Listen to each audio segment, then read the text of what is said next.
বন্ধুরা, আমরা এখানে একটা বিভিন্ন প্রকারের একটা আমের প্রদর্শনী বাগানে আছি।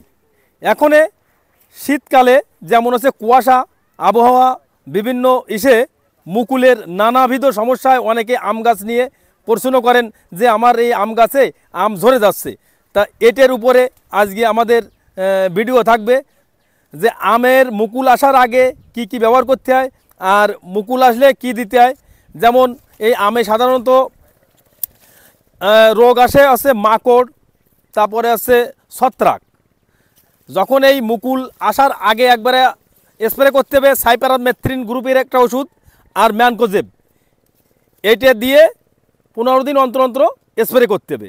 স্প্রে করলে এই আমের মুকুলগুলো যখন আছে বেরোবে না তার আগে আছে একটা মারতে হবে। আর মুকুল যখন ফুটবে না, এই যে মুকুলটা এখনো ফুটিনি, এটাও মারা যাবে একবারে।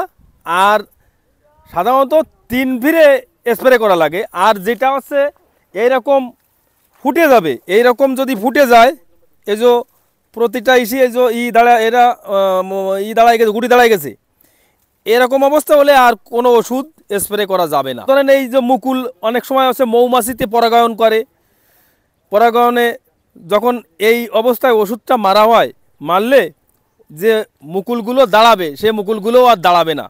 তা হয়তো যারা না বুঝবেন, না জানিয়ে এই অবস্থায় স্প্রে করা যাবে না। তাহলে আমরা স্প্রে কখন করব? স্প্রেটা করব যখন মোটরের কলাইয়ের মতো দানা আসবে, তখন হচ্ছে আমরা স্প্রে করব। তখন আমাদের নেক্সট আরেকটা ভিডিও আসবে, সেই ভিডিওয় কী ওষুধ স্প্রে করা লাগবে সেটা জানাই দেব।